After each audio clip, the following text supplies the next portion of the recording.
जिनकी चरण रज से माटी हो गई चंदन, चल पड़ी लेखनी और किया विमर्श लिपि का स्वतंत्र सृजन। जीवन है पानी की बूंद महाकाव्य बना, जिनकी मौलिक पहचान भावलिंगी संत आचार्य विमर्श का जन जन करता है गुणगान। योग सार प्राभृत संस्कृत ग्रंथ पर विमर्शोदया प्राकृत टीका की रचना कर प्रथम प्राकृत टीकाचार्य के रूप में विख्यात पूज्य आचार्य श्री एक ऐसे संत हैं जिनकी रचना देश और धर्म के लिए जियो को मध्य प्रदेश शिक्षा बोर्ड ने कक्षा 11 के पाठ्यक्रम की पुस्तक मकरंद में सम्मिलित किया। वर्तमान के ऐसे भावलिंगी संत आहार जी के छोटे बाबा और सूरी गच्छाचार्य श्री 108 विराग सागर जी महाराज के परम प्रभावक शिष्य विमर्श सागर जी महाराज के मुखार बिंद से श्रवण करें। विमर्श।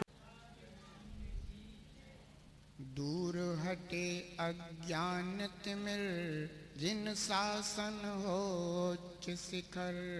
दूर हटे अज्ञान तिमिर, जिन शासन हो उच्च शिखर। जिन महिमा फैलाना ही है प्रभावना अंग प्रखर। जिन महिमा फैलाना ही है प्रभावना अंग अमर। सम्यग दृष्टि हो सम्यग दृष्टि यह तेज दिखाए रे। जीवन है पानी की बूंद कब मिट जाए रे। जीवन है पानी की बूंद कब मिट जाए रे। हानि अनहानि हो हानि अनहानि कब क्या घट जाए रे।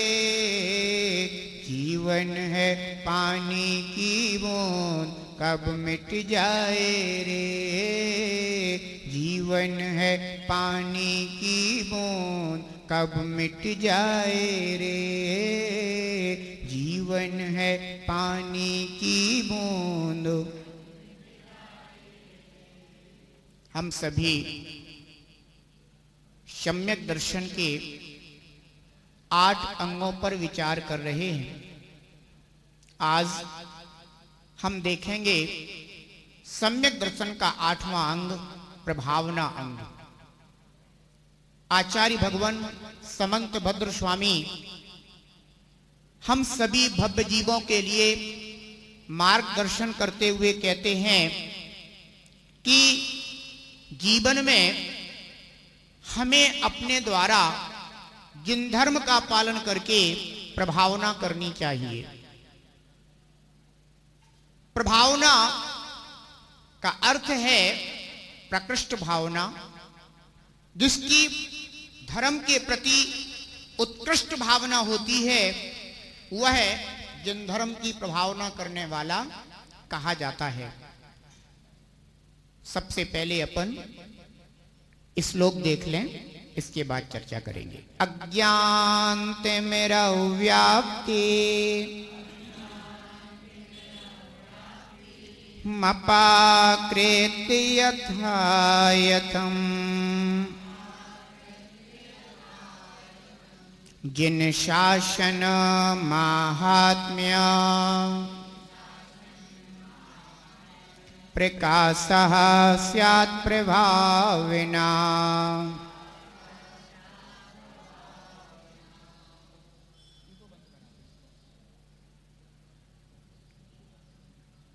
अज्ञान तिमिर व्याप्ति।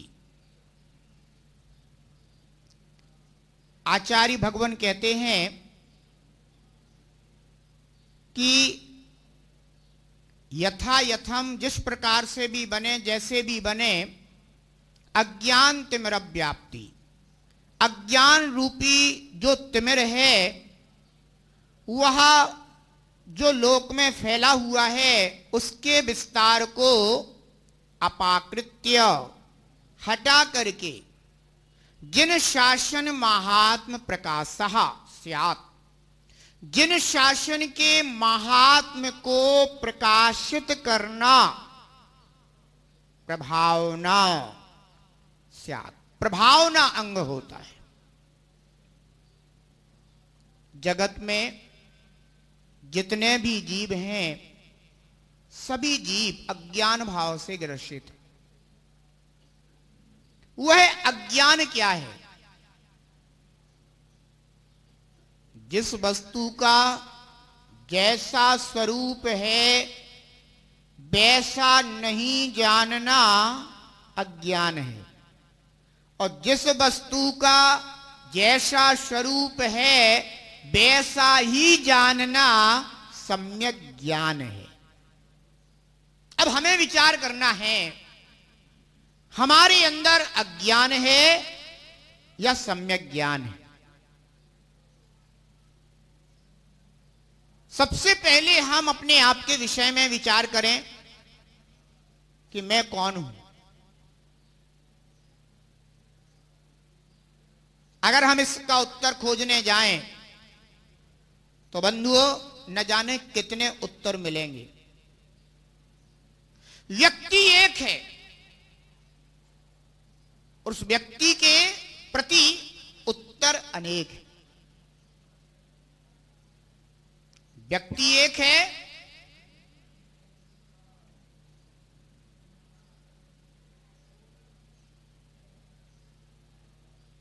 मान लीजिए प्रेमचंद जी हैं, इनके विषय में अगर हम जानना चाहें, इनके पुत्र से पूछा कि ये कौन है, तो वो क्या कहेंगे? पिता है। इनकी पत्नी से पूछा कि ये कौन है, तो इनके विषय में क्या उत्तर मिलेगा कि ये हमारे पतिदेव हैं। यदि इनकी बहन से पूछा कि ये कौन है, तो इनके विषय में क्या उत्तर मिलेगा कि ये हमारे भाई हैं। यदि इनके चाचा से पूछा जाए कि ये कौन है, तो क्या कहेंगे? ये हमारे भतीजे हैं। इनके मामा से पूछा जाए कि ये कौन है, तो इनके विषय में उत्तर क्या मिलेगा कि ये हमारे भांजे हैं। यदि इनके सेवक से इनके विषय में पूछा जाए कि ये कौन है, तो वो कहेगा ये हमारे मालिक।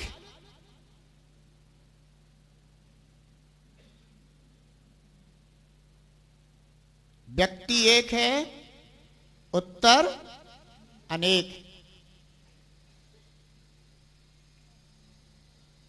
अब इतने उत्तरों के बीच में हम कैसे निर्णय करें कि ये कौन है?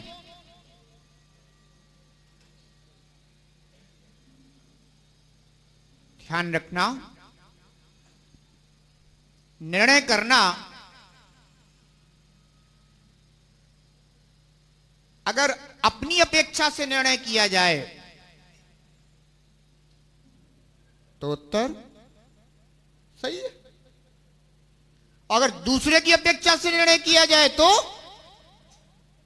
झगड़ा है। वो कह रहे कैसे कहती हो? बहन कह रही वो मेरा भाई है, आप कह रहे हो जो है ना मेरा भांजा है, ये कोई बात है? तब मैं कह रहा हूं कि वो भाई है, वो कह रहे नहीं भाई भांजा है। अगर तुम दूसरे की अपेक्षा अपने में लगाओगे तो अज्ञान भाव को ही प्रदर्शित करोगे। ऐसे ही यदि प्रेमचंद जी से पूछ लिया जाए कि भाई तुम बताओ, तो ये कहेंगे कि मैं मनुष्य हूं। किसी अपेक्षा से ये मनुष्य हो सकते हैं, लेकिन यह ऐसा उत्तर है जो अभी है और अभी नहीं है। क्यों ना हम एक ऐसे उत्तर की खोज करें कि जो मैं पहले भी था, अभी भी हूं और आगे भी रहूंगा।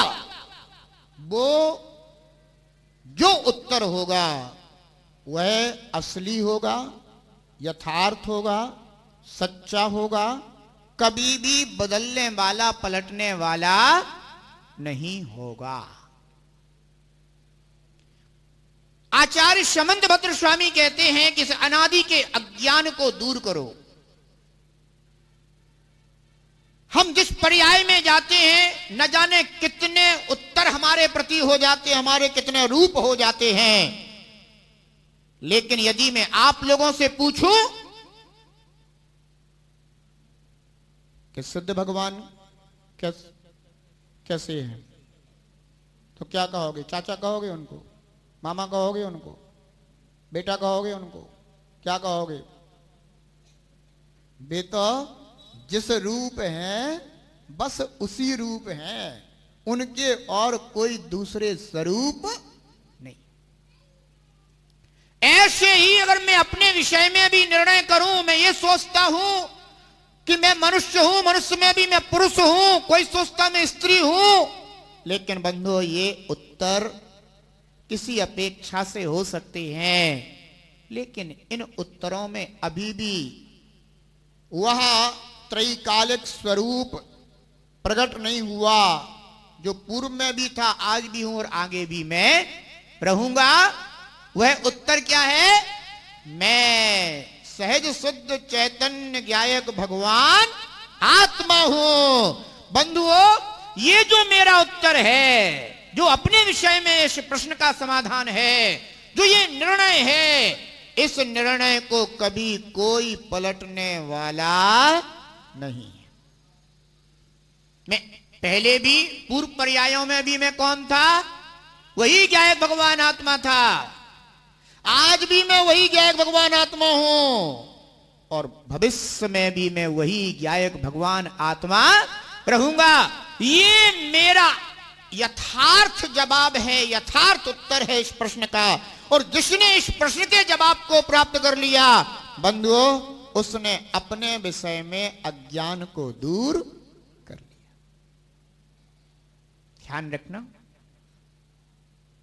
इस व्यवहार जगत में अपना व्यवहार चलाने के लिए हमें इन नाना उत्तरों को भी स्वीकार करना पड़ता है। लेकिन ये उत्तर तभी तक हैं जब तक यह मानव देह है। कब तक है ये उत्तर?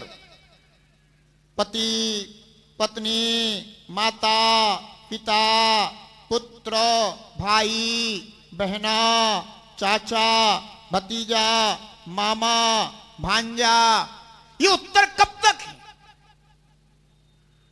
जब तक ये देह है तब तक है। जिस दिन ये देह छूट जाएगी, उसके बाद भी क्या ये उत्तर रहेंगे? इसके बाद तो तू जिस नई पर्याय में जन्म लेगा, उसके अनुसार पुनः तेरे सब संबंध दिखाई देने लग जाएंगे। लेकिन तेरी आत्मा के साथ ये कोई भी संबंध शाश्वत नहीं। इस संबंध किसके साथ है? इस देह के साथ, इस शरीर के साथ ये संबंध लगे हुए। शरीर में से आत्मा निकल गया, उस आत्मा के साथ तुम्हारे संबंध जा रहे हैं क्या? उस आत्मा के साथ तुम्हारे कोई संबंध नहीं जाते। क्यों ना हम इन लोग व्यवहार चलाने के लिए जो व्यवहार के परिचय हैं, इनको व्यवहार से ही जान करके अपना यथार्थ निर्णय करें कि मैं तो चैतन्य ज्ञायक भगवान आत्मा था, वही चैतन्य ज्ञायक भगवान आत्मा हूं और वही चैतन्यमय ज्ञायक भगवान आत्मा ही रहूंगा। ये स्वरूप मेरा कभी भी पलटने वाला नहीं है। ध्यान रखना, एक जगह पर आटा रखा है, रोटी रखी है, पूड़ी रखी है, पराठा रखा है।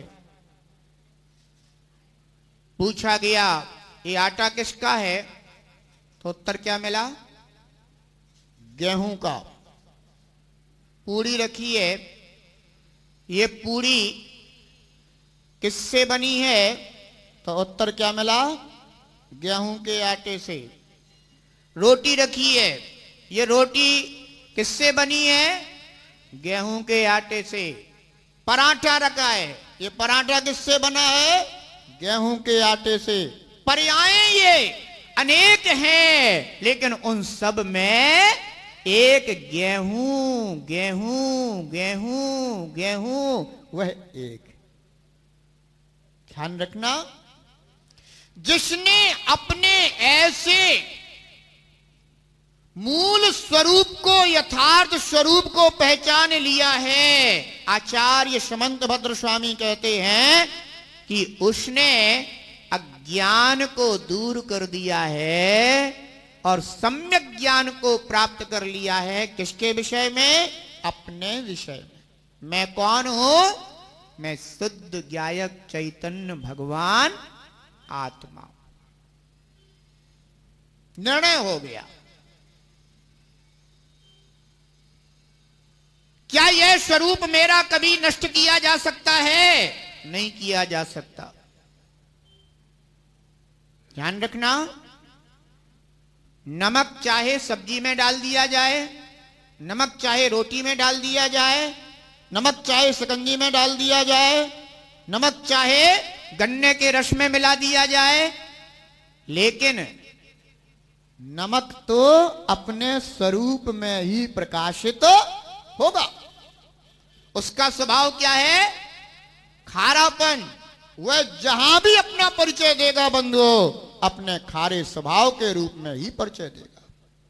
अगर आपने सब्जी खाना शुरू करी और उसमें खारेपन का स्वाद आया, आप समझ जाएंगे इसमें नमक पड़ा है।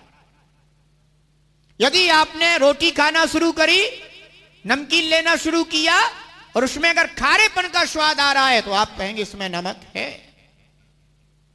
और यदि जरा कम आया तो क्या कहोगे, कम है। माने तुम उस वस्तु का सेवन करते हुए भी नमक को स्वभाव से पहचान जाते हो कि इसके अंदर नमक है, जबकि तुम्हें वह नमक आंखों से दिखाई नहीं दे रहा। जब आंखों से दिखाई नहीं दे रहा तो फिर कैसे तुमने निर्णय कर लिया, बोले हमने अनुभव करके किया है। कैसे निर्णय कर लिया, अनुभव करके निर्णय कर लिया, मैंने चक्कर के निर्णय किया है, मुझे स्वाद आ रहा है उसका। बंधुओं, हर अवस्था में तुमने नमक का निर्णय कर लिया, तो हर पर्याय में तुम अपने चैतन्य ज्ञायक भगवान आत्मा का निर्णय क्यों नहीं कर पाते हो। अरे अपने से परिचय करो, अपना निर्णय करो और अपने विषय में जो अज्ञान भाव है बंधु उसको दूर करो, तो कभी तुम्हें आंखों से अश्रु बहाना नहीं पड़ेगा। मैं भी चैतन्य ज्ञायक भगवान आत्मा हूं और यहां जितने भी विराजे हुए हैं वे सब शुद्ध ज्ञायक चैतन्य भगवान आत्मा हैं। बंधुओं, यह दृष्टि आते ही अगर किसी का वियोग भी हो जाए तो आंख रोती नहीं है, क्योंकि वो जानता है कि पर्याय तो छूटना ही थी, लेकिन वह जो त्रैकालिक ज्ञायक भगवान आत्मा है वह जहां भी होगा वो अपने स्वरूप में ही होगा। ध्यान रखना, अज्ञान तिमिर व्याप्ति। मैं कौन हूं, बोलो। सतीश चंद्र, रमेश चंद्र, दिनेश चंद्र, प्रेमचंद्र, न जाने कितने नाम है। इन नामों में हो क्या, ये नाम तो केवल दिए गए हैं, नाम तो दिए गए हैं। जब तुम आए थे तब तुम्हारा कोई नाम नहीं था। ये तो फिर क्या हुआ, व्यवहार चलाने के लिए आरोपित किए गए, वास्तविक स्वरूप नहीं है ये तुम्हारा। अगर तुम कागज को कागज कहते हो तो आरोपित है। कोई दूसरा नाम दे दे कागज को, मान लो किसी ने लग दिया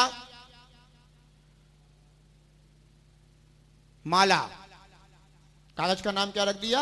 माला। और सबको सिखा दिया कि ये क्या है? माला है। तो सब क्या कहेंगे अब उसको? माला ही कहेंगे। और माला को दे दिया किसी ने कागज नाम, तो सब उसको क्या कहेंगे? अब ये कागज है।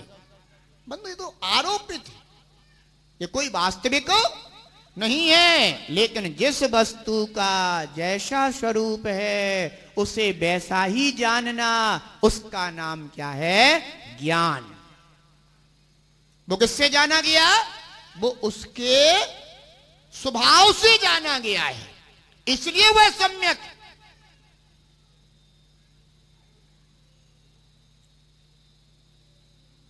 आत्मा का स्वभाव क्या है? जानना और देखना, बस ये आत्मा का स्वभाव। राग द्वेष करना क्या आत्मा का स्वभाव है? नहीं, ये आत्मा का स्वभाव नहीं है। ये तो कैसा है? आरोपित। ये बाहर से आया हुआ है। संसार में बंधुओं ऐसी कोई आत्मा नहीं है जो ज्ञान से भरी हुई ना हो। हर आत्मा के अंदर अनंत ज्ञान है। अच्छा एक बात बताओ, एक आदमी टीचर है और एक आदमी डॉक्टर है और एक आदमी इंजीनियर है, ठीक है ना? तो जो टीचर है उसके अंदर डॉक्टर का ज्ञान है कि नहीं है? नहीं। तो डॉक्टर है उसके अंदर टीचर का ज्ञान है कि नहीं है? नहीं। तो इंजीनियर है उसके अंदर टीचर का डॉक्टर का ज्ञान है कि नहीं है? नहीं। ये अपने चिंतन है। हमारी आत्मा में अनंत ज्ञान है। कितने ज्ञान है? अनंत ज्ञान। डॉक्टर का ज्ञान उसमें से एक है। डॉक्टरी का जो भी ज्ञान है वो एक ज्ञान है। इंजीनियरिंग का जो भी ज्ञान है वह एक ज्ञान है। टीचिंग का जो भी ज्ञान है वह एक ज्ञान है। जबकि हमारी आत्मा में कितना ज्ञान है? अनंत ज्ञान है। हमारे उस अनंत ज्ञान में से वह एक ज्ञान प्रकट हुआ है और शेष ज्ञान कैसे हैं? अभी भी उसी आत्मा में छुपे हुए। तो हमारे अंदर डॉक्टरी का ज्ञान है कि नहीं है? बोलो, अब बोलो। है, लेकिन प्रकट नहीं हुआ ना वो, इसलिए हम कह नहीं पा रहे हैं कि हमारे अंदर है कि नहीं। अरे हमारे जैसे मान लीजिए गेहूं है, गेहूं। अब गेहूं के अंदर पराठा है कि नहीं है? बोलो, गेहूं के अंदर पराठा है कि नहीं? पूरी है कि नहीं है? मोतीचूर का लड्डू है कि नहीं है? रोटी है। यानी जो जो भी उस गेहूं से बन सकते हैं वे सब उसके अंदर हैं कि नहीं है? लेकिन प्रकट नहीं है, इसलिए अपन हो सकता है कह देगा नहीं है। लेकिन उसमें वह शक्ति रूप से तो वे सब स्वरूप रूप भरे पड़े हैं। ऐसे ही हमारी आत्मा में हम कहते अनंत ज्ञान है। तो अनंत ज्ञान का तात्पर्य क्या हुआ? अनंत ज्ञान का तात्पर्य लोग ये समझते होंगे कि एक ही प्रकार का ऐसा ज्ञान जिसका पार नहीं है। तो एक ही प्रकार का नहीं है, वह अनंत ज्ञान है। माने अनंत प्रकार को भी अपने में लिए हुए है। कोई कहता कि मैं डॉक्टर बन गया, तो वो उसके अंदर था, वो प्रकट हो गया। कोई कहता कि मैं टीचर बन गया, वो उसके अंदर योग्यता थी, वो प्रकट हो गई है। ऐसा नहीं है कि कोई वो ज्ञान कहीं बाहर से आ गया है। हम क्या समझते हैं लेकिन कि शायद किसी शास्त्रों में से आ गया होगा, शायद किसी पुस्तकों में से आ गया होगा, कहीं बाहर वह होगा, वो अचानक प्राप्त हो गया ना, कहीं से नहीं आया, वो तेरी आत्मा के अंदर ही था। बस उसको उद्घाटित करने वाला निमित्त मिला और वो प्रकट हो गया। जब तक वह निमित्त नहीं मिला था, वह आत्मा के वह अपने अंदर ही विद्यमान था, भरा पड़ा था। जैसा निमित्त मिला वैसा ही प्रकट हो गया। ध्यान रखना, एक बल्ब जल रहा है, या मान लीजिए सीएफएल जल रही है, ठीक है ना, उसके चारों तरफ लाल रंग की पन्नी है ना लपेट दी, प्रकाश अब कैसा दिखाई देने लगा, फिर नीली लपेट दी तो हरी लपेट दी तो गुलाबी लपेट दी तो, माने जैसा निमित्त मिल गया वैसा ही वह प्रकाश प्रकट होने लगा। प्रकाश में वह योग्यता है कि वह उस रूप में भी प्रकट, उसमें वो शक्तियां हैं, लेकिन हमने किस रूप में मान लिया, बस एक ही रूप में ऐसे ही रहती है सीएफएल तो ना, उसके अंदर भी बंधुओं अनेक शक्तियां हैं, और जैसे निमित्त मिलते जाते हैं वह शक्तियां वैसे ही हमें अनुभव में आना शुरू हो जाती है। करंट है, करंट अगर लग जाए, लगाए किसी को, नहीं लगाओ तो मत लगाना, लेकिन अगर किसी को लगा हो तो कोई ये ना समझे कि करंट का यही रूप है। बल्ब जलाना भी करंट का रूप है, पंखा चलाना भी करंट का रूप है, रेफ्रिजरेटर चलाना भी करंट का रूप है, मशीन चलाना भी करंट का रूप है। यानी उस एक करंट के अंदर कितनी शक्तियां भरी पड़ी हैं, जैसा जैसा निमित्त मिलता जाता है वह करंट उस रूप में प्रकट होता जाता है। अब हम अपने ज्ञान के विषय में सोचें, आप में ज्ञान है कि नहीं है? है। कितना ज्ञान है? कितना ज्ञान है? अनंत ज्ञान है। कितना ज्ञान है? अनंत ज्ञान है। उस अनंत ज्ञान में से ही हमने अपना थोड़ा सा ज्ञान प्रकट किया है, लेकिन इसका तात्पर्य नहीं है कि हम टीचर हैं तो हमें डॉक्टरी का, हमारे अंदर डॉक्टरी का ज्ञान नहीं है, हैं? कोई डॉक्टर है तो इसका तात्पर्य नहीं है कि उसे इंजीनियरिंग का ज्ञान नहीं है, है उसके अंदर, लेकिन उसने उसको अभी प्रकट नहीं किया है, और एक ज्ञान को प्रकट किया है जो उसकी पहचान बन गया है। बंधुओं, ऐसे ही केवली भगवान हैं, उनकी पहचान किस रूप में है? कि डॉक्टर हैं कि नहीं है? बताओ, केवली भगवान डॉक्टर हैं कि नहीं? इंजीनियर हैं कि नहीं? हैं? केवली भगवान, क्योंकि उनके अंदर जितने भी प्रकार के बंधुओं ज्ञान हो सकते हैं वे सारे के सारे ज्ञान उनके प्रकट हो गए। इसलिए वे कैसे अनंत ज्ञान के धारी हैं, अर्थात ज्ञान की वह अनंत पर्यायें उनकी प्रकट हो रही हैं, और हमारे ज्ञान की कुछ ही पर्यायें प्रकट हो पा रही हैं।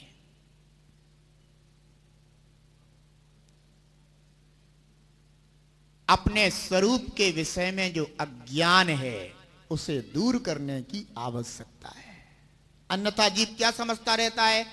हम में ज्ञान ही नहीं है, हम में ज्ञान ही नहीं है, हम में ज्ञान ही नहीं है। अरे तुम में अनंत ज्ञान है। कितना ज्ञान है? अनंत ज्ञान है। तुम जिस दिशा में प्रयास पुरुषार्थ करोगे बस तुम्हारा वही ज्ञान प्रकट होना शुरू हो जाएगा। है? एक बालक को फिजिक्स का ज्ञान है कि नहीं?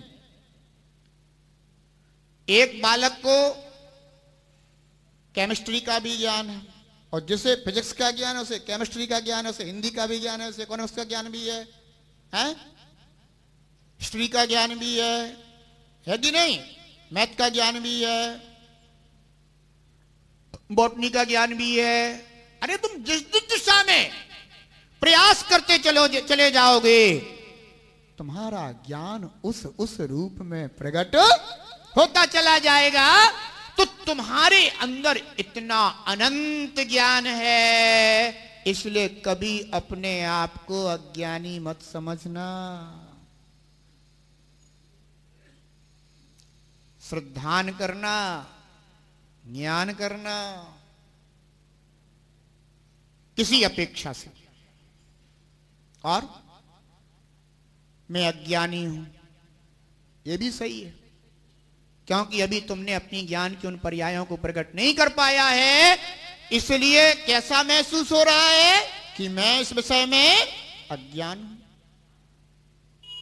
कोई बात नहीं। अज्ञान तिमिरव्याप्ति मपाकृत्य यथायथम, यथायथम जिस प्रकार से, जिस तरह से, जिस विधि से अज्ञान रूपी तिमिर को जो फैला हुआ है हटाकर दूर किया जाता है, और जिन शासन के महात्म को प्रकाशित किया जाता है उसे क्या कहते हैं? प्रभावनांग कहते हैं। सम्यक दृष्टि जीव हमेशा जिन शासन की प्रभावना के विषय में चिंतन करता है, विचार करता है, बोलता है और वैसा ही आचरण करता है। सम्यक दृष्टि जीव के द्वारा कभी जिन धर्म की अप्रभावना नहीं होती। क्यों? क्योंकि वह प्रभावना अंग का पालन करता है। प्रभावना दो प्रकार की होती है, एक अंतरंग प्रभावना और दूसरी बहिरंग प्रभावना। अंतरंग प्रभावना क्या है? रत्नत्रय के तेज से अपने आत्म गुण रूपी वैभव को प्रकाशित कर देना, यह अंतरंग प्रभावना है। जैसे अरहंत भगवान, उन्होंने क्या किया? पूर्व में रत्नत्रय को प्रकट किया, मुनि अवस्था धारण की, और फिर अपने रत्नत्रय के महात्म से आत्मा में छुपे हुए अनंत गुण वैभव को प्रकट कर दिया। अंतरंग प्रभावना है। और बहिरंग प्रभावना क्या है? बहिरंग प्रभावना जिन पूजा करना, अभिषेक करना, पंच कल्याणक कराना, विधान कराना, दान देना, तप करना, सील पालना, संयम धारण करना, निर्लोभता रखना, विनय करना, जिन धर्म के योग्य वचन बोलना, साधर्मी जनों की विनय करना, वात्सल्य रखना, परस्पर सहयोग करना, ये सब जितने भी हैं क्या हैं? ये सब बहिरंग प्रभावना। क्यों? क्योंकि ये सब बाहर में देखने में आता है। इससे क्या होता है? बहुत सारे लोग प्रभावित होते हैं। भैया राजा श्रेयांश हुए, उन्होंने प्रथम तीर्थंकर आदिनाथ भगवान को जब इस धरा पर कोई भी आहार दान नहीं दे पा रहा था, जानता नहीं था विधि को। ऐसे समय में राजा श्रेयांश ने उनके विषय में, ये तो निर्ग्रंथ मुनिराज हैं, नवधा भक्ति पूर्वक इन्हें दान देना चाहिए, ऐसा करके और उन्होंने प्रथम दान देने का सौभाग्य प्राप्त किया। बंधुओं देखिएगा, कब हुए भगवान आदिनाथ तो कब हुए राजा श्रेयांश, लेकिन आज तक उनके नाम की और उनके दान की प्रभावना बंधु आज तक चली आ रही है। ये वह रंग प्रभावना है, दान के द्वारा प्रभावना करना, तप के द्वारा प्रभावना करना। किसी ने मासोपवास धारण कर लिया, किसी ने 4 माह का उपवास धारण कर लिया, किसी ने 6 माह का उपवास धारण कर लिया। जैसे कि आदिनाथ भगवान दीक्षा लेते ही कितने महीने के लिए बैठ गए थे तप साधना करने के लिए? 6 माह अपने स्थान से उठे ही नहीं, तप साधना में लीन रहे। लोक में प्रभावना हुई, अरे इतनी उत्कृष्ट तपो साधना, इससे क्या होता है, लोक में प्रभावना बढ़ती। किसी ने उपवास किए, 10 लक्षण पर्व आते हैं, अनेकों माताएं बहनें, अनेकों श्रावक, कोई 2 उपवास, कोई 3 उपवास, कोई 5 उपवास, कोई 7 उपवास, कोई 10 उपवास, ऐसी तप साधना करते हैं। जो नहीं कर पाते हैं वो उनकी महिमा गाते हैं। अरे वाह, देखो तो भैया फलाने की बहू ने इस बार 10 उपवास कर लिए, फलाने भैया ने इस बार 5 उपवास की साधना कर ली। और जैनियों के उपवास ये तो भैया ऐसे होते हैं कि इनमें तो 4 प्रकार के आहार का त्याग करना पड़ता है। ये तो एक बूंद पानी भी ग्रहण नहीं करते, कोई भी फलाहार आदि भी ग्रहण नहीं करते। ऐसा महान उपवास तप की साधना इन्होंने धारण की है। धन्य है, धन्य है, धन्य। बंधु इससे क्या हुआ, जन धर्म की लोक में प्रभाव न हुई। अहिंसा धर्म के द्वारा लोक में प्रभावना करना, धन्य है मुनिराज जो इतनी उत्कृष्ट अहिंसा का पालन करते हैं कि किसी ने मुनिराज की देह पर जलते हुए अंगार की तरह लोहे के आभूषण पहना दिए और फिर भी उन्होंने उसके प्रति क्षमा का भाव रखा, क्षमता का भाव रखा। धन्य है इनकी ऐसी क्षमा, धन्य इनकी अहिंसा, धन्य इनकी करुणा, धन्य इनकी दया, इत्यादि इत्यादि। लोक में क्या हुई, प्रभाव न हुई। वास्तव में जिन धर्म महान है, इसको धारण करने वाले भी महान हैं, जो अगर कोई उन्हें भी दुख दे दे तो भी वह उसे आशीर्वाद ही दिया करते हैं, कभी उसका बुरा नहीं सोचते। वास्तव में जिन धर्म महान है। बंधुओं, लोक में जिन धर्म की प्रभावना होती है, ध्यान रखना। इसलिए जो जिन धर्म का पालक है, सम्यक दृष्टि जीव है, उसे कभी भी अपना ऐसा आचरण व्यवहार नहीं करना चाहिए जिससे कि जिन धर्म की अप्रभावना होती हो। जिनको देख करके लोक में लोग कहेंगे देखो तो कैसे लोग हैं। बंधुओं ध्यान रखना, ध्यान रखना। अगर कहीं पर भोजन करने जाओ, अगर कहीं भोजन करने जाओ तो जैन श्रावक के अनुसार सात्विक भोजन कर लेना। मत कह देना कि क्यों भैया आलू की सब्जी बनाई कि नहीं बनाई, और उसने पूछ लिया अरे आप तो जैन साहब हैं, आप थोड़े ना आलू खाते होंगे। अरे इतना तो चलता है जी, तुमने जिन धर्म की प्रभावना करी कि अप्रभावना कर दी। अरे वो तो अजैन भाई था, वह ये जानता था कि ये जैन साहब रात्रि में भोजन नहीं करते, इसलिए उसने तुम्हारे लिए दिन में भोजन की व्यवस्था कर रखी थी। और तुम रात्रि में पहुंचे और उसने कहा कि आइए जैन साहब,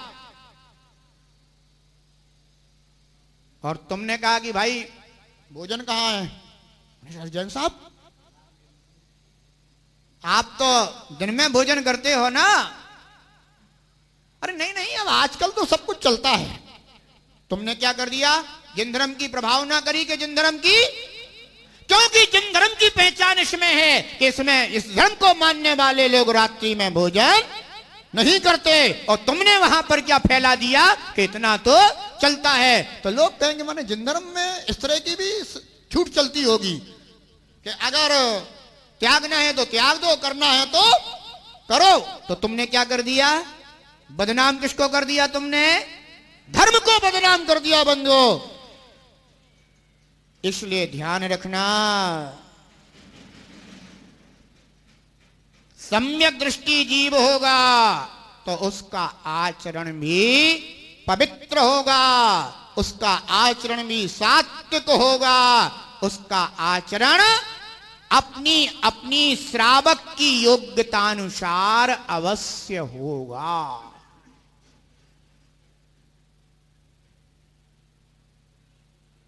अज्ञान तिमिरव्याप्ति मपाकृत्य यथा यथम। अगर कोई रात्रि भोजन करता हो तो उसे रात्रि भोजन का फल बता करके समीचीन श्रावक के द्वारा पाली जाने वाली क्रियाचर्या उसको प्रकाशित करके श्रावक धर्म में स्थापित कर देना बंधु, इसका नाम है प्रभावना अंग। ध्यान रखना,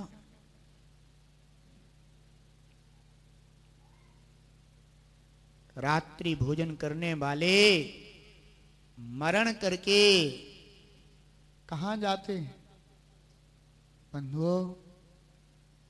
नरक आदि कुगतियों में जाते हैं, वहां जन्म लेना पड़ता है।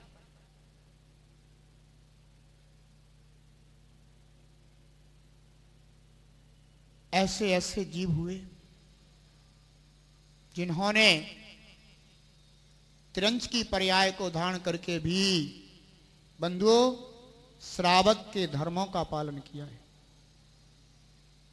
पर्याय त्रिंच की है और धर्म श्रावक का है, क्योंकि कोई जरूरी नहीं है कि श्रावक मनुष्य ही हो सकता है, त्रिंच भी श्रावक हो सकता है।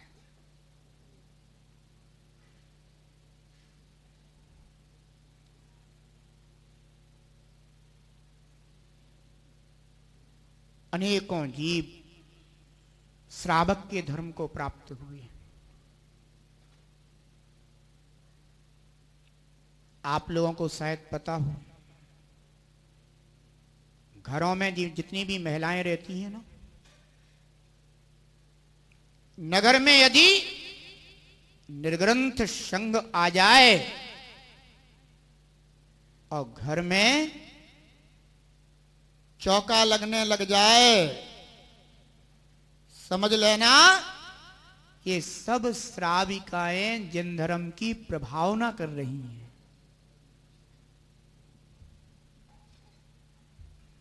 क्यों? आज निर्ग्रंथ मुनराज आएंगे, हम उनका पड़गाहन करेंगे, दान का महात्म लोक में फैलाएंगे। कोई जरूरी नहीं है तो पोस्टर छपवाओ तभी प्रभावना होगी, बड़े बड़े नाम लिखवाओ तभी प्रभावना होगी, है बंधुओं? श्रावक ने यदि श्रावक धर्म का पालन कर लिया है तो वह श्रावक भी जिन धर्म की प्रभावना कर रहा है। घर घर में प्रभावना हो रही है। साधु आ जाते हैं तो क्या हो जाता है?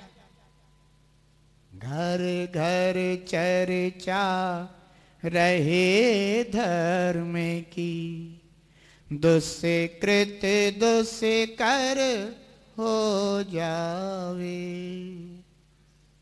निर्ग्रंथ साधु आ जाते हैं, घर घर में चौका लगना शुरू हो जाता है। तो चर्चा किसकी होती है?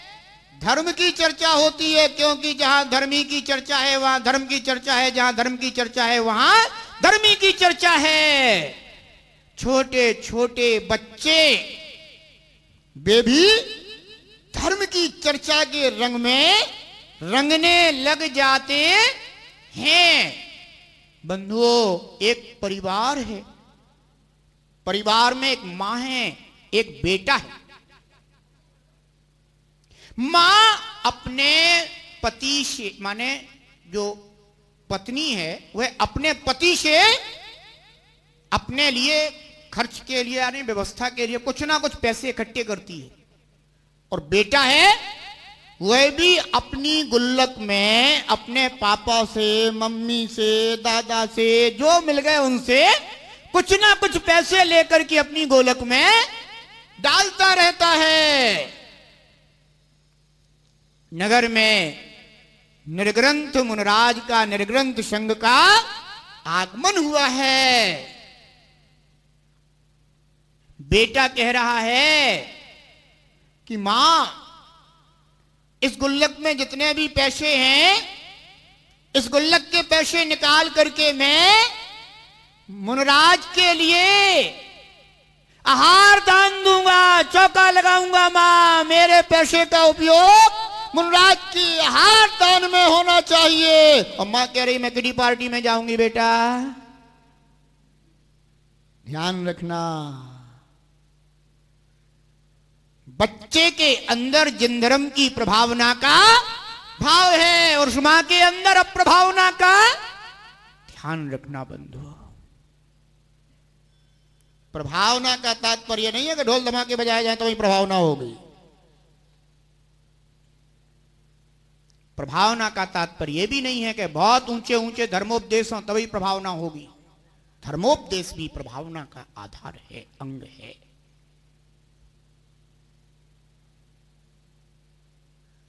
बहुत बड़ी बड़ी धर्मशालाएं खड़ी करी जाएंगी तो धर्म प्रभावना होगी।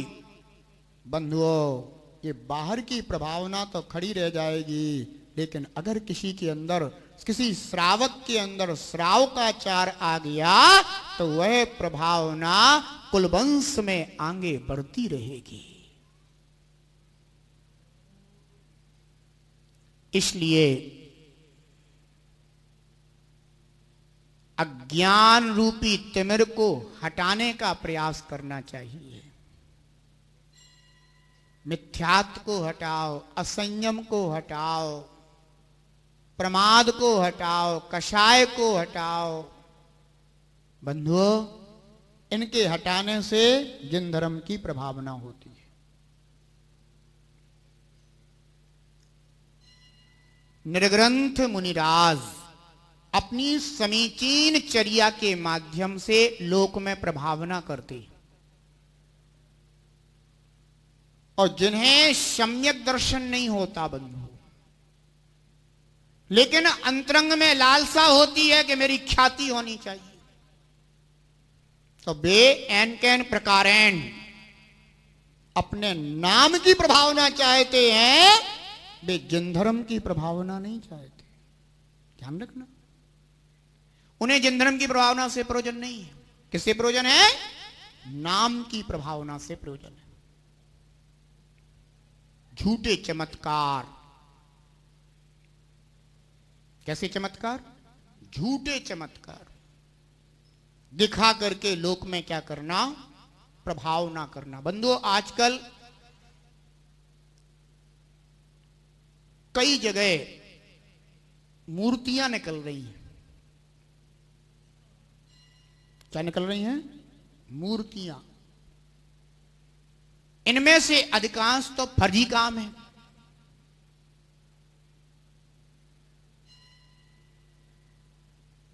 लेकिन अपने नाम की ख्याति के लिए कि मैंने क्या निकाली, मूर्तियां निकाली। बंधुओं, केवल अपने नाम की ख्याति के लिए यह खोटा कृत्य किया, कर्म भी बंधा, चमत्कार हो गया। कोई चमत्कार नहीं। जिन धर्म की प्रभावना तो साधु के मूल गुण से साधु की प्रभावना होती है और श्रावक के मूल गुण से श्रावक की प्रभावना होती है बंधु।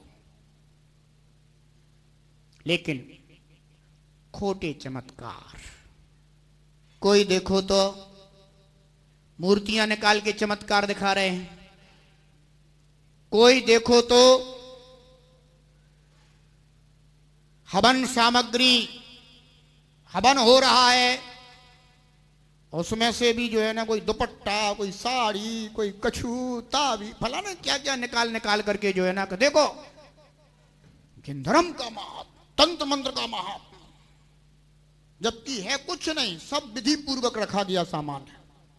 सब जानते हैं, जो जानने वाले होते हैं ना वे सब जानते हैं। लेकिन किसके लिए? अरे वाह, फलाने महाराज ने ऐसे तंत्र मंत्र विधि का प्रयोग किया, महाराज बहुत चमत्कारी है। चमत्कारी महाराज मत बनना।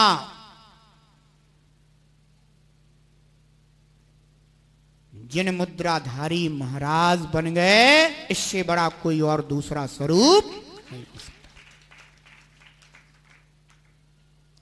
लेकिन चमत्कारी महाराज, बहुत चमत्कार है उनमें। ऐसे ऐसे कार्य लोक में बंधु मनोरंजन के साधन बन गए। श्रावक को सच्ची श्रद्धा नहीं मिल रही है, श्रावक मिथ्यात्व में ही जा रहा है, अज्ञान में ही जा रहा है। उससे जिन धर्म की प्रभावना नहीं हो रही है बंधुओं, उससे केवल चमत्कार की प्रभावना हो रही है। वे नहीं जानते कि पार्श्वनाथ कौन है, नहीं जानते चंदा प्रभु कौन है, बस वे इतना जानते हैं कि फलाने यज्ञ में ऐसे भाव तो महाराज ऐसे है। बस इतने नाम की खातिर बंधुओं इस तरह के कर्म करना नहीं जानते हैं। ऐसे साधु भी देव दुर्गति को प्राप्त हो जाते हैं। ऊंचे देवों में इनका जन्म नहीं होता, मरण करने, समाधि मरण तो होता नहीं। निम्न देवों में, नीच देवों में जाकर के पैदा होते हैं और न जाने कितने समय तक फिर जो है ना वो नीच देवों में ही, योनियों में भटकते भटकते संसार में ही बंधु भटकते रहते हैं। जो धर्म संसार से निकालने वाला था बंधु, उनकी क्रिया ने उसे संसार में डालने वाला बना दिया। ध्यान रखना। इसलिए मैं तो यही कहूंगा कि व्यर्थ के चमत्कारों में मत उलझना, क्योंकि आजकल जो है ना प्रभावना किसकी हो रही है?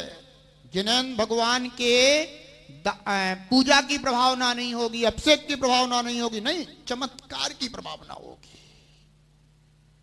चर्चा भी उन्हीं की होगी। ध्यान रखना है तो बंधुओं अपने जन धर्म की प्रभावना करो। अनेकों जगह पर बंधुओं चोला चढ़ाए जा रहे हैं। क्या चढ़ाए जा रहे हैं? चोला। जिन्हें चोला उतारना है वे चोला चढ़ा रहे हैं, जो चोला उतार चुके हैं वे चोला चढ़वा रहे हैं। गजब हो गया।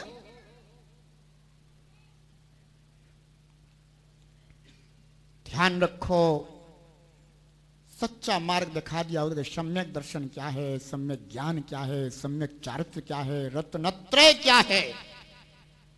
ऐसे रत्नत्रय धर्म की अगर प्रभावना होती तो कहते कि जन शासन की प्रभावना हो रही है, और यदि अज्ञानकारियों से प्रभावना हो रही है तो बंधुओं वह लोक में कोई प्रभावना नहीं है, वो केवल एक तमाशा है। बस अंतर इतना है कि एक जादूगर वह अपने जादू से लोगों को प्रभावित कर रहा है और एक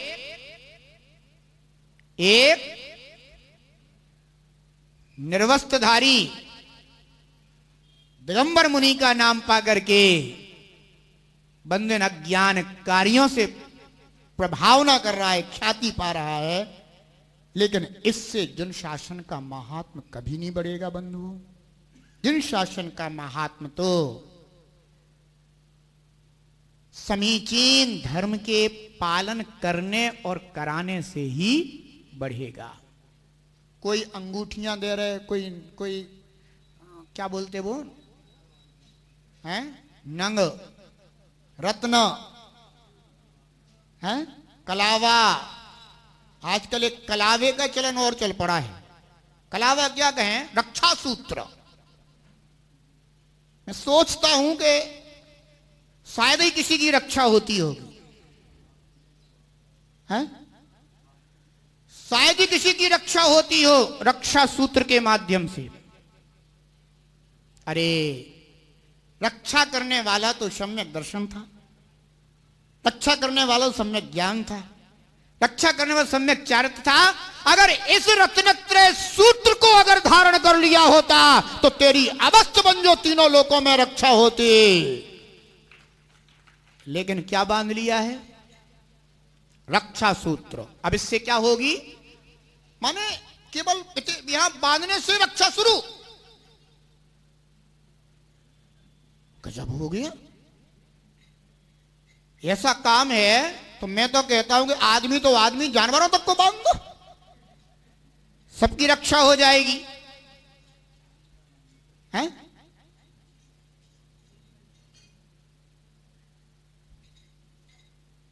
ध्यान रखना बंधुओं, केवल लोक प्रभावना कैसे भी हो, श्रावक ये समझे कि महाराज ने हमारे लिए रक्षा सूत्र बांध दिया। महाराजन के काम रक्षा सूत्र बांधने के हैं। साधुओं के कार्य तो रत्नत्रय को बांटने का है। वो दे दिया होता तो अवश्य जीव की स्वयमेव रक्षा होती।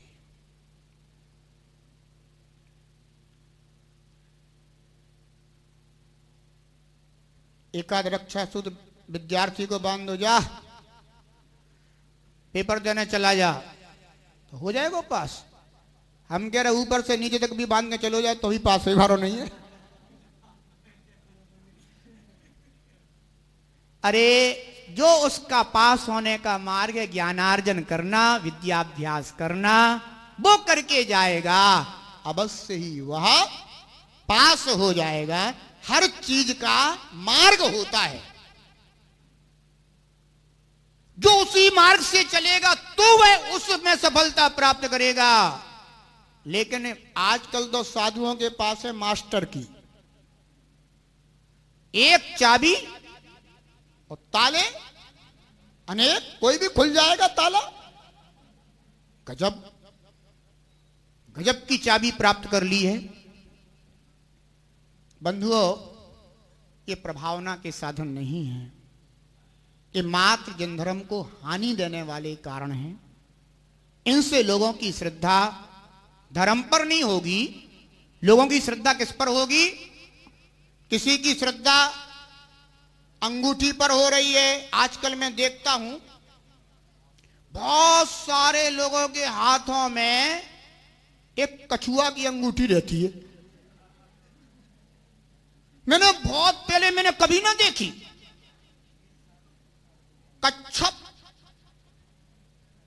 कच्छप छाप अंगूठी, ये अभी अभी प्रचलन में आ गई अचानक। इसके पहले तो लगता है कि उन लोगों के शनि शांत होंगे ही नहीं। कछुआ की अंगूठी आ गई है, अब सब दुख दर्द दूर हो गए का। लेकिन बहुत से लोगों के हाथ में देखे, मुझे क्या बात है, कच्छप की अंगूठी, कछुए की अंगूठी क्यों पहनते हैं लोग? क्यों पहनते वैसे? होगा कोई रीजन? नहीं फैशन, पता नहीं, केवली भगवान ही जाने। सोच रहे होंगे कि शायद मुनि सुब्रतनाथ भगवान का कोई प्रभाव पड़ता हो उनका यह कछुआ है। अच्छा अच्छा, ऐसा भी है क्या? ऊपर की ओर मुंह करके पहनो तो पैसा आएगा, नीचे की ओर पहनो तो विघ्न शांत हो जाएगा ना। गजब। अगर सिर पे मुकुट बांध के हो जाओगे तो राज सिंहासन मिल जाएगा। अरे भाई, इस जगत में जो भी होता है सब अपने अपने पुण्य पाप से होता है। जैसे जन धर्म की सच्ची श्रद्धा होगी वो इन मिथ्या मान्यताओं में कभी नहीं उलझ सकता।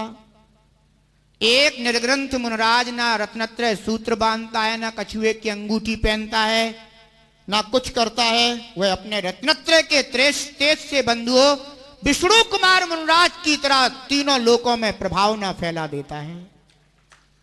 इसलिए बंधुओं, प्रभावना का कारण तो एकमात्र रत्नत्रय है। इन बहिरंग कारणों से कभी किसी की कोई बस लोक में अपनी ख्याति भले ही हो जाए, लेकिन बंधुओं उसे जिन धर्म की प्रभावना नहीं माना जा सकता। इसलिए खोटी ख्याति से दूर रहे। जो खोटी ख्याति बंधुओं नीचे डुबा ले जाती है। वास्तु से भी ख्याति होती है, कुछ नहीं है, लेकिन जिनका पुण्य होता है ना उनके मकान स्वयं वास्तु से बन जाते हैं, और जो पुण्यहीन होते हैं वे कितने भी उत्कृष्ट वास्तुकार को बुला लें तो भी घर में चैन नहीं पाते हैं, सुख नहीं पाते हैं। मैं तो कहता हूं कि आज तो सभी के घर लगभग वास्तु से ही बन रहे हैं, है ना। अब तो हर घर में जो है ना सुख चैन शांति होगी। कहीं किसी को रोग बीमारी कभी आती नहीं होगी, टेंशन कोई रहती नहीं होगी, हैं। उस घर में अब कोई पीड़ा, कोई कष्ट, कोई दुख अब तो कभी कुछ होता ही नहीं होगा। घर में जितने भी बच्चे हैं सब उत्कृष्ट विद्या के धारी होते ही होंगे। माने अब तो सारे दोषों का निवारण हो ही जाते। हर घर में अब तो आजकल तो लगभग जो है ना इतना फैशन वास्तु का आ गया है कि लगभग हर घर वास्तु के अनुसार बन रहा है। तो अब तो सब जीव सुखी हो ही गए होंगे, होगा जाकेता है। बेई कष्ट, बेई बीमारी और नई नई बीमारी हो रहा है। जब से वास्तु चला जब से और नई नई बस बीमारियां, और चिकनगुनिया, डेंगू,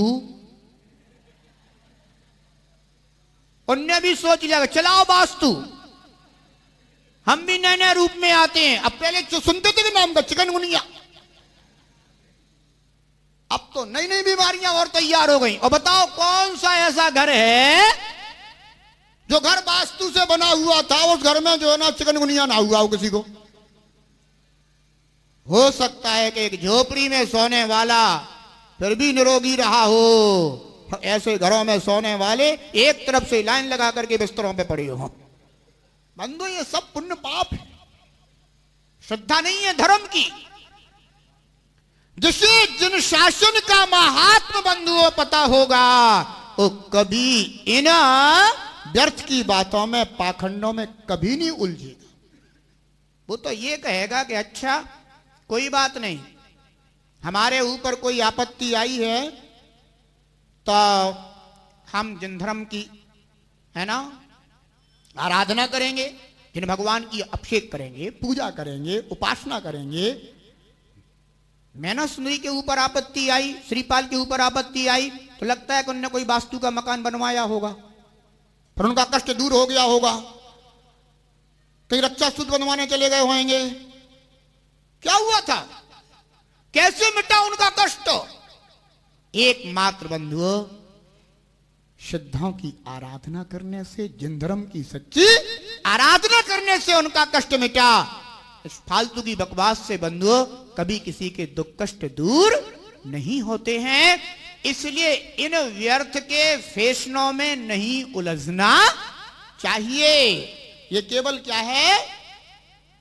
फैशन है, फैशन है।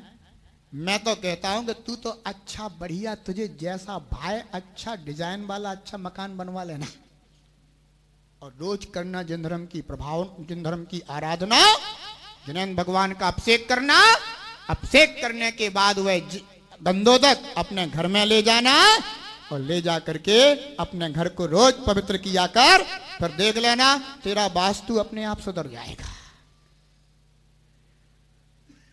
और जिन घरों में आराधना होनी नहीं, भगवान की उपासना होनी नहीं है, और चाहिए क्या? हमारे घर में सुख चैन शांति होनी चाहिए, तो क्या सुख चैन शांति हो जाएगी? है मकान वास्तु का हो और बच्चा बिल्कुल ना पढ़े लिखे, पास हो जाएगा? भैया पढ़ने लिखने से ही पास होते हैं। जिस चीज का जो मार्ग है वह उसी चीज से जो है ना, उसी मार्ग से बंधुओं सफल होगा। अन्यथा लोक में एकमात्र अज्ञान की प्रभावना हो रही है। किसकी प्रभावना हो रही है? अज्ञान की प्रभावना, जिन शासन की प्रभावना बिल्कुल नहीं हो रही।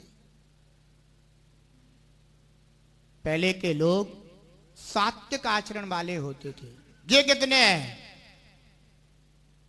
और वास्तु वास्तु वास्तु वास्तु रटने वाले कितने लोग हैं? बताओ, रमोकार मंत्र कितने जपते हैं और वास्तु वास्तु कितने जपते हैं? अगर औसत निकाला जाए ना तो रमोकार मंत्र जपने वाले कम मिलेंगे और वास्तु जपने वाले ज्यादा मिलेंगे। बतलाओ, जिन शासन की प्रभावना भाई कि अज्ञान की प्रभावना हो गई। जबकि आचार्य समन्वय स्वामी क्या करे? अज्ञान तिम्र व्याप्ति मापाकृत यथायतम, और जिन शासन महात्म प्रकाश सात प्रभावना, जिससे लोगों की सच्चे देव पर श्रद्धा बढ़े, सच्चे शास्त्र पर श्रद्धा बढ़े, सच्चे गुरु पर श्रद्धा बढ़े, अपने आत्मा की महिमा जानने में आए, उसे अपने निज गायक भगवान आत्मा की श्रद्धा आए। बंधुओं, वहां समझना कि प्रभावना हुई है। भीड़ में अगर एक व्यक्ति भी समझ गया ना तो वो प्रभावना है, और अगर पूरी भीड़, पूरी की पूरी भीड़ चोला चढ़ाने में माहिर हो गई, रक्षा सूत्र बनवाने में माहिर हो गई, वास्तु में माहिर हो गई, तो बंधुओं जन शासन की कोई प्रभावना नहीं हुई। यहां अज्ञान की प्रभावना बढ़ी है केवल। ध्यान रखना, अच्छा है आप अपने पुण्य और पाप को समझें। जो भी संसार में फल मिल रहे हैं, या तो पुण्य के फल हैं या फिर पाप के फल हैं। अगर पाप कर्म का भी उदय आ गया तो जिनेन्द्र भगवान के दिव्योपदेश में आया हुआ है कि जो व्यक्ति धर्म के कार्य करता है उसका वह पाप भी संक्रमित होकर के पुण्य के रूप में उदय में आने लग जाता है। ये मार्ग है। इसके अलावा जितने भी मार्ग बताए जा रहे हैं ये सब उन्मार्ग हैं, ये विपरीत मार्ग हैं, ये खोटे मार्ग हैं। बेटर यही है कि आप पाप के कार्यों को छोड़ करके पुण्य के कार्यों में लगिए, महामंत्र की जाप करिए, रमोकार मंत्र का ध्यान कीजिए, पंच परमेष्ठियों का स्मरण कीजिए, सुबह उठ करके सामायिक कीजिए।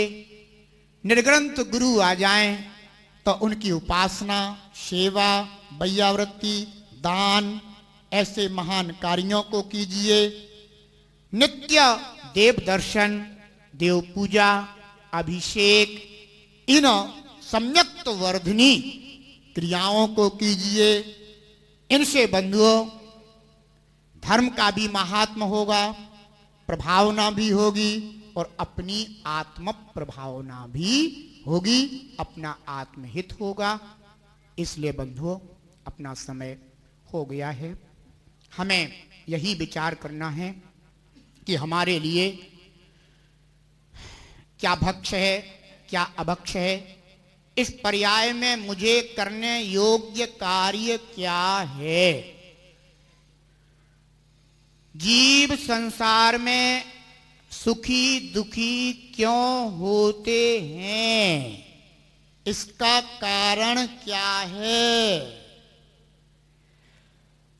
मेरा हित क्या है, आराधने योग्य कौन है, रात दिन आयु बीतकर नष्ट हो रही है, मुझे करने योग्य क्या है। बंधुओं, ऐसे प्रश्नों के समाधान आगम के परिप्रेक्ष्य में खोजें, जिन धर्म के परिप्रेक्ष्य में खोजें और उनका पालन करें, आचरण को पवित्र करें, आचरण को शुद्ध करें, तो बंधुओं अपने आप स्वयमेव प्रभावना हो जाती है। शक्कर का दाना पड़ा हुआ हो तो बंधुओं चींटियों को बुलाना नहीं पड़ता, वे स्वयमेव आ जाती हैं। तो जहां पर ऐसी समीचीन धर्म की आराधना होती हो, स्वाहित चाहने वाले जीव स्वयमेव वहां पहुंच जाते हैं।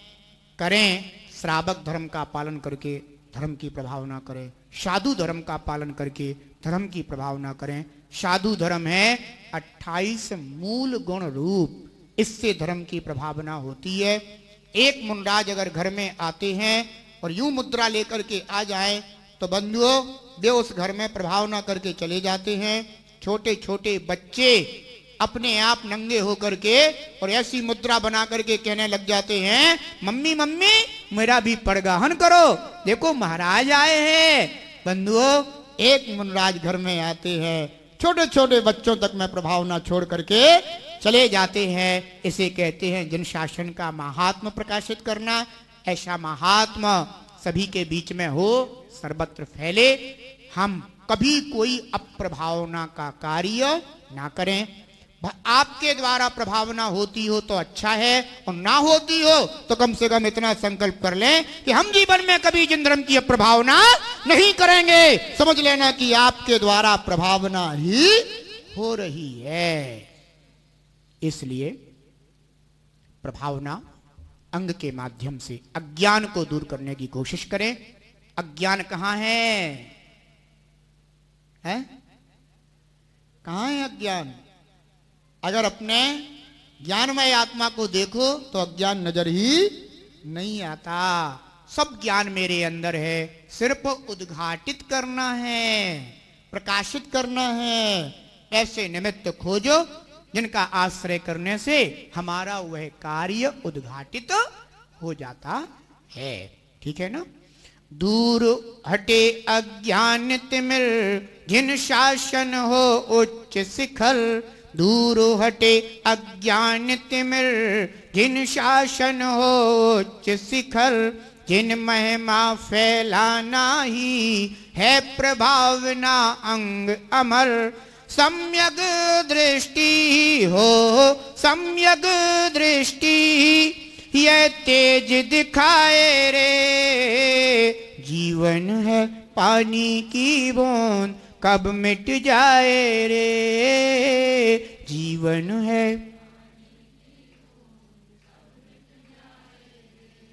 जय बोले खजराट श्री शांतिनाथ भगवान की। जबाणी के ज्ञान ते सुजय लोकालोक, सोबाणी मस्तक जमो सदा देत हूँ डोक। हे जिन वाणी भारती तो जपो दिन रैन, जो